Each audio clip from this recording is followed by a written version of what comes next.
صحیح مسلم میں عبداللہ بن عباس رضی اللہ تعالی عنہ کی حدیث ہے۔ عبداللہ بن عباس رضی اللہ تعالی عنہما فرماتے ہیں بین جبریل قاعد عند النبی صلی اللہ علیہ وسلم، ایک مرتبہ جبریل علیہ السلام اللہ کے نبی صلی اللہ علیہ وسلم کے ساتھ اور آپ کے قریب بیٹھے ہوئے تھے، آپ سے باتیں کر رہے تھے، تو دوران گفتگو سمع نقیضا، اچانک دروازہ کھلنے کی آواز سنائی دی، من فوقہ، اوپر کی جانب سے، گویا اوپر کی جانب سے کسی نے دروازہ کھولا ہے اور دروازے کھلنے کی آواز آئی۔ فرفع رأسہ، جبریل علیہ السلام نے اپنا سر آسمان کی طرف اٹھایا، فقال، اور اللہ کے نبی علیہ السلام سے فرمایا کہ یا رسول اللہ صلی اللہ علیہ وسلم، اے اللہ کے رسول صلی اللہ علیہ وسلم، کیا آپ کو معلوم ہے کہ یہ آواز جو آئی دروازہ کھلنے کی، یہ دروازہ کہاں ہے اور یہ کون سا دروازہ کھلا ہے؟ تو سنیے، ھذا باب من السماء، آسمان میں ایک دروازہ ہے،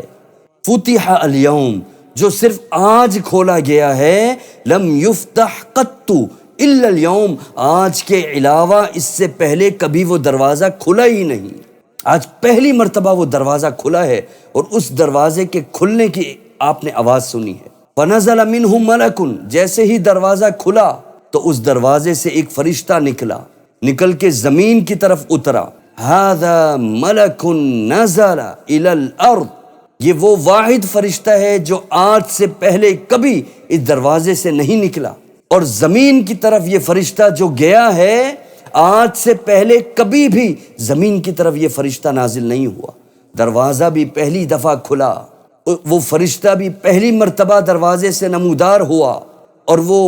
پہلی مرتبہ زمین کی طرف فرشتہ نزول فرما کر گیا۔ لم ینزل قط الا اليوم، آج سے پہلے کبھی بھی یہ فرشتہ زمین پہ آیا ہی نہیں۔ فسلم، وہ فرشتہ اللہ کے نبی علیہ السلام کے پاس پہنچ گیا۔ ادھر جبریل علیہ السلام اللہ کے نبی علیہ السلام کو بتا رہے تھے،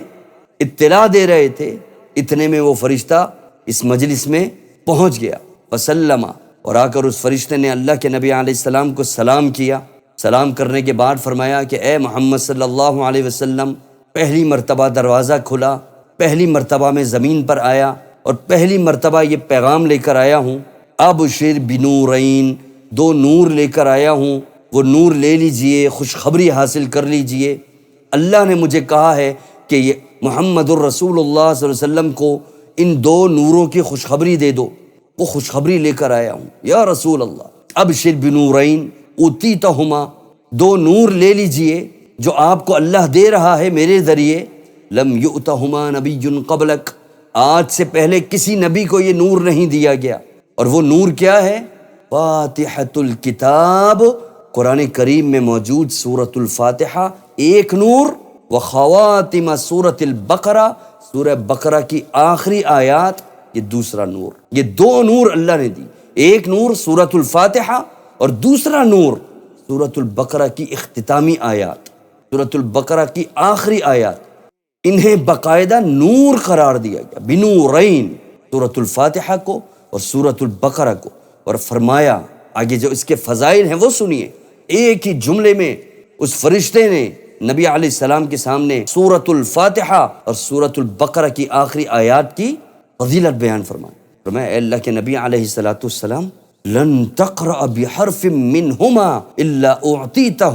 ان صورتوں میں سے آپ جو حرف بھی پڑھیں گے اللہ ان حروف کو اپنی بارگاہ میں قبول فرمائے گا اور فوراً آپ کی دعائیں قبول ہوں گی۔ ان صورتوں میں جو بھی دعائیں ہیں، ان دعاؤں میں جو بھی حروف ہیں، ان دعاؤں کے ایک ایک حرف کے بدلے میں اللہ تعالیٰ آپ کی دعائیں قبول کرے گا۔ گویا یہ سورۃ الفاتحہ اور سورۃ البقرہ کی آخری آیات دعاؤں کی قبولیت کی وجہ اور سبب ہے، اور صرف یہی نہیں بلکہ یہاں حرف کا ذکر ہے، لن تقرأ بحرف منہما، ان کے ایک ایک حرف کے بدلے میں اللہ آپ کی دعائیں قبول فرمائے گا، الا اعطیتہ، وہ دعا فوراً قبول کر لی جائے گی، اور اس کا نتیجہ اور اس کا پھل اور اس کا ثمرہ فوراً آپ کو عطا کر دیا جائے گا۔ اللہ رب العالمین ہم سب کو عمل کی توفیق عطا فرمائے۔ السلام علیکم ورحمۃ اللہ وبرکاتہ۔ امن کا پیغام، سورت اسلام، امن کا پیغام انسانیت کے نام